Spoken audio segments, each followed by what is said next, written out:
नमस्ते, मैं हूँ निर्मल दौलियाल। आज का विषय है प्रसाद भाग 2। विष्णु वाहन गरुड़ जब राम लक्ष्मण का बर्मा पास काट रहे थे, तब उन्हें राम पर संदेह हुआ, यह ईश्वर के अवतार कैसे हो सकते हैं।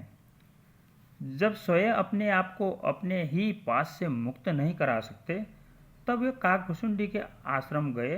कई वर्षों की ज्ञान प्राप्ति के बाद उनका संदेह जब चला गया तो बोले, गयऊ मोरे संदेह सुनत सकल रघुपति चरित्र, भयहु राम पद नेह तब प्रसाद। 22 रामचरित्र मानस से। आपने महान प्रीति के द्वारा मेरा मोह नष्ट कर दिया। प्रीति ही प्रसन्नता का मुख्य स्रोत है। हमको प्रीति का अनुभव नहीं हुआ करता। अविद्या में जीते हैं हम लोग। हमारा जीवन कर्म प्रधान है, ब्रह्म प्रधान नहीं है, जबकि कर्म भी ब्रह्मा का ही लक्षण है। हमको कर्म में ब्रह्मा को देखने का अभ्यास ही नहीं होता। हर स्थूल कर्म का कारण सूक्ष्म अक्षर होता है। यदि कारण पर दृष्टि जानने लगे तो अक्षर के साथ अव्यय पुरुष कृष्ण तक पहुंचना सहज हो जाता है। गीता में ब्रह्मा और कर्म दोनों को ही आत्मा के दो धातु कहा गया है। ब्रह्म भाव के ओझल होने से हम लोभ मोह ईर्ष्या जैसे कुंठित एवं संकुचित करने वाले मार्ग पर चलने लगते हैं।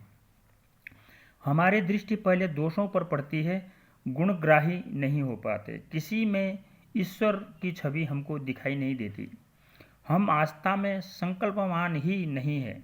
हर रोग के लिए हम ईश्वर की नई मूर्ति को तलाशते रहते हैं। मंदिर जाते भी हैं तो संदेह के साथ, कहाँ मिलेगा प्रसाद हमको।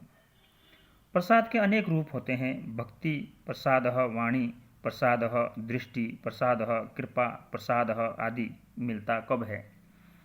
जब स्वयं की नहीं पर के कल्याण की चिंता हो। इस अवसर को भी ईश्वर का प्रसाद माना जाए। जीवन को स्वजनों तथा परिजनों को भी प्रसाद मानकर भोग करें। हमारी मर्जी से तो मिलते नहीं है, वही देने वाले हैं। किसी को देखकर हमारा क्रोध शांत होता है तो किसी से हमारा अवसाद दूर होता है। किसी से मिलकर हमारी वासना खो जाती है, कहीं हमारे मन में और करुणा के भाव पैदा होते हैं। हर परिजन हमारे किसी न किसी रोग की दवा बनता है। क्या यही किसी प्रसाद से कम है? हम जिनको देखकर प्रसन्न होते हैं वह ही सच्चा प्रसाद है, वरन प्रसन्न होना हमारा स्वभाव ही नहीं है। नहीं, हम किसी को मित्र मानकर उसके लिए जीने की बात करते हैं।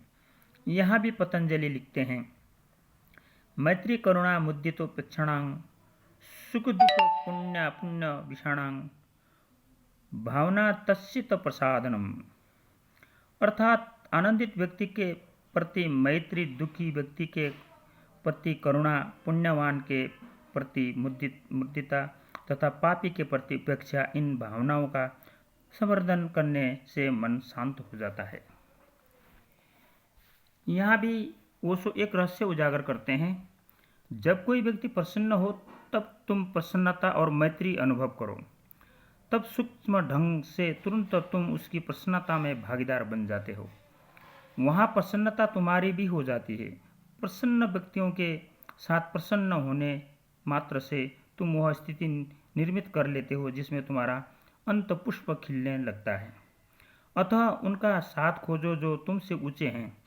विवेक में ऊंचे, प्रसन्नता में ऊंचे, मौन में, एकजुट में ऊंचे हो। मैत्रीपूर्ण होने का एक अर्थ है तुम एक स्थिति निर्मित कर रहे हो जिसमें कि तुम वही होना चाहोगे जैसा दूसरा व्यक्ति है। करुणा का अर्थ है कि कोई अपनी अवस्था से गिर गया है, तुम उसकी मदद करना चाहते हो, उसकी भांति नहीं होना चाहोगे। प्रसाद को ईश्वर की जुटन कहा गया है। उसके भोग लगने के बाद जो बचता है वह अथवा जो कुछ वह हमको उपहार स्वरूप देता है वही हमारे लिए प्रसाद है। अर्थात प्रसाद तो सदा ही दिव्य है, अमृत है, आनंददायक है, अन्न रूप है, भोग्य है। अन्न रूप प्रसाद भी भोग्य है। सारे धन संपत्ति भी भोग्य है। स्वजन परिजन भी भोग्य है। भोक्ता कौन है? अन्न का भोक्ता वैश्वानर जो स्वयं कृष्ण स्वरूप है। अहं वैश्वानरो भूत्वा प्राणिनां देहमाश्रितः प्राणपणसमायुक्तः पंचामन्यं चतुर्विधम। अन्य पदार्थों का भोक्ता भी कहने को तो जीव ही है, किंतु यह जीव भाव ही ईश्वर का ही मायाविच्छिन्न अंश है। ईश्वर और जीव ही आत्मा के दो भाग हैं। द सुपर्णाई सयुजा सखाया समानं वृक्षं परिष्यजाते, अर्थात जीव स्वयं भी ईश्वर का प्रसाद ही है। ईश्वर के प्रसाद का भोक्ता भी प्रसाद है। आत्मा के केंद्र में जब स्वयं ईश्वर ही बैठा है, तब प्रसाद भाव ही जीव को आहादिता करता हुआ ईश्वर भाव में प्रतिष्ठित कर देता है। इसके अभाव में व्यक्ति का कर्ता भाव ही हावी रहता है।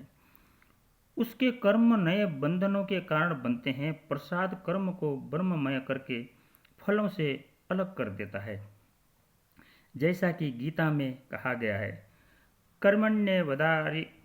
कर्मण्येवाधिकारस्ते मां फलेषु कदाचन। धन्यवाद।